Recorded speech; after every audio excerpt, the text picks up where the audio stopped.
नमस्कार, आप देख रहे हैं हल्ला बोल। आपके साथ मैं हूं अंजना ओम कश्यप। राजस्थान का रण, जी हां, खेलो होइलो, जिसे बंगाल में हम कहते थे खेला होबे, वही राजस्थान में होता है खेलो होइलो। आइए जरा आपको बताते हैं कि ये किस खेल का जिक्र हम आज कर रहे हैं हल्ला बोल में। जी हां, एक तरफ सचिन पायलट और उनकी बीजेपी में एंट्री हो सकती है, कांग्रेस में मनाया जा सकता है, इन सब पर घमासान जारी है। संकेत साफ है क्योंकि वो दिल्ली में पहुंचे हुए हैं। बताया जा रहा है कि प्रियंका गांधी से आज उनकी मुलाकात भी है। मनाने का दौर है, गहलोत पर दबाव बनाने का दौर जारी है। लेकिन इन सब के बीच सारी परेशानी इस राजस्थान के रण में सिर्फ कांग्रेस के खेमे में नहीं है। दूसरी तरफ वसुंधरा राजे की भी तस्वीरें अगर पार्टी के पोस्टर से गायब हैं, तो वो ये संकेत दे रही हैं कि जो मतभेद Satish Punia, party president Rajasthan BJP के, और साथ ही वसुंधरा राजे के बीच है, वो भी चरम पर है। कुल मिलाकर राजस्थान के रण में दोनों ही खेमों में जबरदस्त खींचतान है। लेकिन यहां पर तो जो सत्ता में पार्टी है, वहां पर आई हुई असमंजस की स्थिति परेशान कर सकती है कांग्रेस पार्टी को। जी हां, जितिन प्रसाद की बीजेपी में एंट्री के बाद से सचिन पायलट का मामला थमता नहीं दिख रहा है। इसे मौका ही समझिए। चौका लगाने के लिए दिल्ली आ गए हैं सचिन पायलट, और इधर उनके गुट के विधायक यहां तक आरोप लगा रहे हैं कि फोन टैपिंग हो रही है, यहां तक आरोप लगा रहे हैं कि एंटी करप्शन ब्यूरो का छापा होगा, हम लोगों पर दबाव बनाया जा रहा है। ये आपको अपनी ये रिपोर्ट दिखाते हैं। फिर हमारे साथ कई खास मेहमान जुड़ेंगे। प्रताप सिंह खाचरियावास, जो कि मंत्री है राजस्थान सरकार में, वो भी हमारे साथ जुड़ेंगे। के अग्रवाल साहब हमारे साथ जुड़ेंगे भारतीय जनता पार्टी की तरफ से। अनुराग भदौरिया समाजवादी पार्टी की तरफ से। लेकिन उससे पहले ये रिपोर्ट।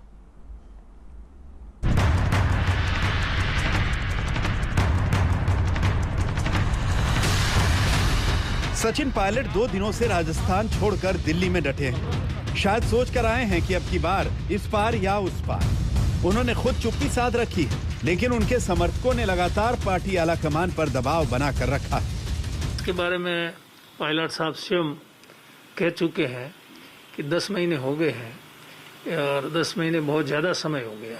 तत्काल इसका निस्तारण हो जाना चाहिए। जो भी बात हुई हाईकमान से हमने कहा और उन्होंने हमें वादा किया, उस पर अभी तक अमल नहीं हुआ। तो उस पर अमल नहीं हुआ तो उससे असंतोष होना वाजिब भी है। और जहाँ तक कामकाज की, विकास की, जनता की समस्याओं की बात, उस पर भी पूरी तरह से गौर नहीं हो रहा है। जितिन प्रसाद के जाने के झटके से कांग्रेस आलाकमान सकते में है, लिहाजा सचिन पायलट से सुलह समझौते की कवायद तेज कर दी गई है। सूत्रों की माने तो राजस्थान का विवाद खत्म करने के लिए खुद सोनिया गांधी एक्टिव है। आज किसी भी वक्त सचिन पायलट की प्रियंका गांधी से मुलाकात हो सकती है। पिछले 2 दिनों से प्रियंका लगातार सचिन पायलट के संपर्क में है। पार्टी ने गहलोत और सचिन पायलट के बीच मध्यस्थता का काम कमलनाथ को सौंपा है। पायलट समर्थक 4-5 विधायकों को गहलोत मंत्रिमंडल में जगह मिल सकती है। राजस्थान कांग्रेस के प्रभारी अजय माकन सचिन पायलट को लेकर राहुल गांधी के संपर्क में है। खबर यह भी है कि सचिन पायलट को दिल्ली की राजनीति का ऑफर दिया गया, लेकिन वो राजस्थान छोड़ने को तैयार नहीं है। बताया जाता है कि सचिन पायलट को पार्टी के महासचिव पद का ऑफर किया गया, जिसे उन्होंने अस्वीकार कर दिया। कहा जा रहा है कि राजस्थान कांग्रेस के झगड़े को खत्म करने के लिए कांग्रेस की राष्ट्रीय अध्यक्षा सोनिया गांधी भी सक्रिय हो गई हैं। कांग्रेस आलाकमान चाहता है कि राजस्थान की सुलगती राजनीति पर सुलह के ठंडे छींटे जल्दी से जल्दी डाल दिए जाएं। लेकिन सवाल उठता है कि लड़ाई किस चीज़ के लिए है। पायलट कह रहे हैं कि मंत्रिमंडल में जगह मिले, राजनीतिक नियुक्तियों में जगह मिले, कार्यकर्ताओं के आत्मसम्मान को बचाया जाए। मगर जानकार जानते हैं कि कहीं पर नज़र है, कहीं पर निशाना। अगर सुलह हो भी गई तो ये अल्प विराम होगा, क्योंकि झगड़ा तो मुख्यमंत्री की कुर्सी के लिए है। पायलट हमारे नेता हैं, पूर्व प्रदेश अध्यक्ष हैं, कांग्रेस के दमदार नेता हैं। कहीं दिक्कत वाली बात कांग्रेस में है ही नहीं। ये प्रश्न कैसे उठ रहे हैं? कांग्रेस में कहीं कोई दिक्कत वाली बात नहीं। इस बीच राजस्थान में एक बार फिर फोन टैपिंग का विवाद सिर उठा रहा है। सचिन पायलट खेमे के विधायकों ने गहलोत सरकार पर आरोप लगाया है कि उनके फोन टैप किए जा रहे हैं। कुछ लोगों ने कहा है, हमारे विधायक साथियों ने भी कहा है, उधर के जो विधायक साथी हैं तो उन्होंने भी ये चीज़ कही है कि फोन टैपिंग हो रहे हैं। अधिकारियों को किसी भी तरह पे, उच्च अधिकारियों द्वारा या आदि से नीचे वाले अधिकारियों को भी ऐसा हो रहा है, उनको डराने धमकाने जैसी बात सामने आई है। इधर उधर की बात करती है बीजेपी। तो मैं इतना कह सकता हूँ, राजस्थान में हमारे यहाँ फोन टेपिंग कि कोई परंपरा नहीं है, ना फोन टेपिंग होती है, ना कोई लेना देना है। यदि किसी को कोई शिकायत है, मुख्यमंत्री जी से मिलना चाहिए, उन लोगों के नाम बताने चाहिए। बिना नाम के ऐसे मैं जवानी जमा खर्च कर दूं, मेरा ये मानना है कि इस तरह की कोई परंपरा नहीं है। इसलिए यदि है तो आप नाम बता दो। कांग्रेस में घमासान और फोन टैपिंग विवाद को लेकर बीजेपी चुटकी ले रही है। ये जो वर्तमान कांग्रेस सरकार अवैध तरीके से जनप्रतिनिधियों के टेलीफोन टैप करती है और उसे अपने राजनीतिक हथियार के रूप में उपयोग करती है, ऐसा अनेक बार अनेक लोगों ने आरोप लगाए हैं। मुझे लगता है कि कांग्रेस को, कांग्रेस की सरकार और सरकार के मुखिया को इसका स्पष्टीकरण करना चाहिए। ऐसा नहीं है कि राजस्थान में सिर्फ सत्तारूढ़ कांग्रेस में ही घमासान है, बीजेपी में भी सब कुछ ठीक नहीं है।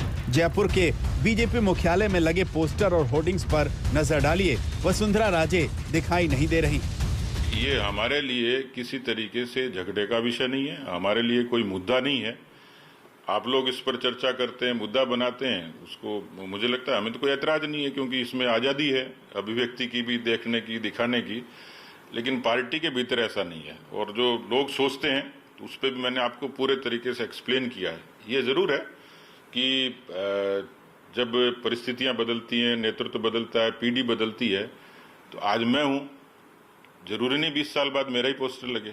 तो ये चीजें तो सामान्य सी बात है। 20 सालों तक राजस्थान की सियासत में एक्टिव वसुंधरा बीजेपी की तस्वीरों से गायब हो गईं, तो जाहिर है उनके समर्थकों को अच्छा नहीं लगेगा।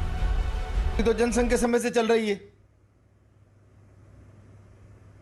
लेकिन वसुंधरा जी के बिना भारतीय जनता पार्टी राज में आ जाएगी, ये संभव नहीं है। वसुंधरा जी के बिना पार्टी का क्या अस्तित्व है, ये कोई लॉजिकल सवाल नहीं है। पार्टी पुरानी है, जनसंघ के समय से चल रही है, लेकिन आज जिस प्रकार की परिस्थितियां राजस्थान में बनी हुई है, वसुंधरा जी को माइनस करके राजस्थान में राज लाना नेक्स्ट इम्पॉसिबल। बीजेपी मुख्यालय से वसुंधरा राजे के पोस्टर हटे तो झालावाड़ में वसुंधरा राजे और उनके बेटे दुष्यंत सिंह की गुमशुदगी के बैनर पोस्टर लगा दिए गए। इतना ही नहीं, राजस्थान बीजेपी की गुटबाजी में सीडी को भी हथियार बनाया जा रहा है। जयपुर से शरद